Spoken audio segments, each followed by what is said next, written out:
بسم اللہ الرحمن الرحیم۔ میرے محترم بھائیوں اور دوستوں، مسند احمد میں ہے کہ انسان ایک کلمہ اللہ کی رضامندی کا کہہ گزرتا ہے جس کو وہ کوئی بہت بڑا اجر کا کلمہ نہیں جانتا، لیکن اللہ تعالیٰ اس کی وجہ سے اپنی رضامندی اس کے لیے قیامت تک لکھ دیتا ہے۔ اور کوئی کلمہ برائی کا اللہ کی ناراضگی کا اسی طرح بے پرواہی سے کہہ گزرتا ہے جس کی وجہ سے اللہ اپنی ناراضگی اس پر اپنی ملاقات کے دن تک لکھ دیتا ہے۔ حضرت علقمہ رحمہ اللہ فرماتے ہیں، اس حدیث نے مجھے بہت سی باتوں سے بچا لیا۔ ترمذی وغیرہ میں بھی یہ حدیث ہے اور امام ترمذی رحمہ اللہ اسے حسن بتلاتے ہیں۔ احنف بن قیس رحمہ اللہ فرماتے ہیں، دائیں طرف والا نیکیاں لکھتا ہے اور یہ بائیں طرف والے پر امین ہے۔ جب بندے سے کوئی خطا ہو جاتی ہے تو یہ کہتا ہے ٹھہر جا، اگر اس نے اسی وقت توبہ کر لی تو اسے لکھنے نہیں دیتا، اور اگر اس نے توبہ نہ کی تو وہ اسے لکھ لیتا ہے۔ امام حسن بصری رحمہ اللہ اس آیت وَإِنَّ عَلَيْكُمْ لَحَافِظِينَ کی تلاوت کر کے فرماتے تھے، اے ابن آدم، تیرے لیے صحیفہ کھول دیا گیا ہے اور دو بزرگ فرشتے تجھ پر مقرر کر دیے گئے ہیں، ایک تیرے داہنے طرف، دوسرا بائیں۔ دائیں طرف والا تو تیری نیکیوں کی حفاظت کرتا ہے اور بائیں طرف والا برائیوں کو دیکھتا رہتا ہے۔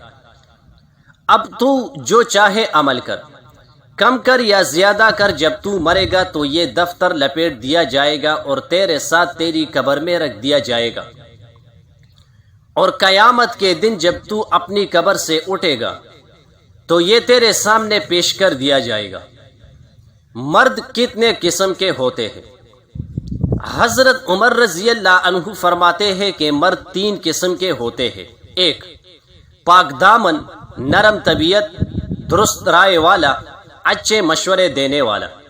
جب اسے کوئی کام پیش آتا ہے تو خود سوچ کر فیصلہ کرتا ہے اور ہر کام کو اس کی جگہ رکھتا ہے۔ دو، وہ مرد جو سمجھدار نہیں، اس کی اپنی کوئی رائے نہیں ہے، لیکن جب اسے کوئی کام پیش آتا ہے تو وہ سمجھدار درست رائے والے لوگوں سے جا کر مشورہ کرتا ہے اور ان کے مشورے پر عمل کرتا ہے۔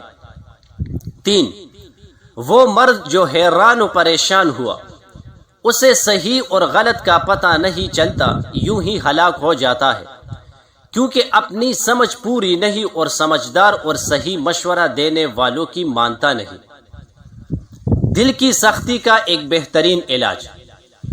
حضرت ابو ہریرہ رضی اللہ عنہ فرماتے ہیں کہ ایک آدمی نے نبی کریم علیہ السلام سے اپنے دل کی سختی کی شکایت کی تو نبی کریم علیہ السلام نے فرمایا، یتیم کے سر پر ہاتھ پھیرا کرو اور مسکین کو کھانا کھلایا کرو۔ حضرت ابو درداء رضی اللہ عنہ فرماتے ہیں کہ ایک آدمی جناب نبی کریم علیہ السلام کی خدمت میں آ کر اپنے دل کی سختی کی شکایت کرنے لگا تو نبی کریم علیہ السلام نے فرمایا، کیا تم چاہتے ہو کہ تمہارا دل نرم ہو جائے اور تمہاری یہ ضرورت پوری ہو جائے؟ تم یتیم پر شفقت کیا کرو اور اس کے سر پر ہاتھ پھیرا کرو اور اپنے کھانے میں اسے شریک کیا کرو، اس سے تمہارا دل نرم ہو جائے گا اور تمہاری ضرورت پوری ہو جائے گی۔ حضرت بشیر جہنی رضی اللہ عنہ فرماتے ہیں کہ جنگ احد کے دن میری نبی کریم علیہ السلام سے ملاقات ہوئی۔ میں نے پوچھا میرے والد کا کیا ہوا؟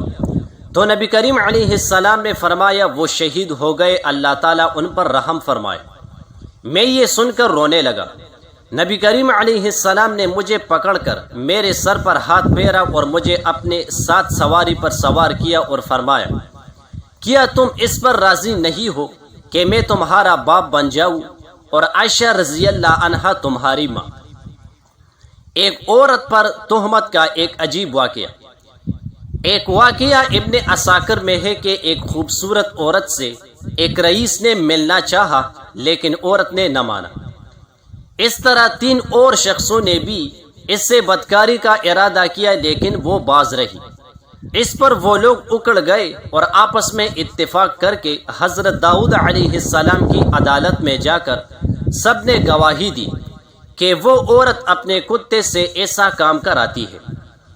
چاروں کے متفق بیان پر حکم ہو گیا کہ اسے رجم کیا جائے۔ اسی شام کو حضرت سلیمان علیہ السلام اپنے ہم لڑکوں کے ساتھ بیٹھ کر آپ حاکم بنے اور 4 لڑکے ان لوگوں کی طرح آپ کے پاس اس مقدمے کو لائے اور ایک عورت کی نسبت یہی کہا۔ حضرت سلیمان علیہ السلام نے حکم دیا کہ ان 4 کو الگ الگ کر دو، پھر ایک کو اپنے پاس بلایا اور اس سے پوچھا کہ اس کتے کا رنگ کیسا تھا؟ اس نے کہا سیاہ۔ پھر دوسرے کو تنہا بلایا اور اس سے بھی یہی سوال کیا، اس نے کہا سرخ۔ تیسرے نے کہا خاکی، چوتھے نے کہا سفید۔ آپ نے اسی وقت فیصلہ کر دیا کہ عورت پر تہمت نہیں ہے اور ان 4 کو قتل کر دیا جائے۔ حضرت داؤد علیہ السلام کے سامنے بھی یہ واقعہ بیان کیا گیا۔ آپ نے اسی وقت فی الفور ان 4 امیروں کو بلایا اور اسی طرح الگ الگ ان سے اس کتے کے رنگ کی بابت سوال کیا۔ یہ گڑ بڑھا گئے، کسی نے کچھ کہا اور کسی نے کچھ کہا۔ آپ کو ان کا جھوٹ معلوم ہو گیا اور حکم فرمایا کہ ان کو قتل کر دیا جائے۔ جزاک اللہ۔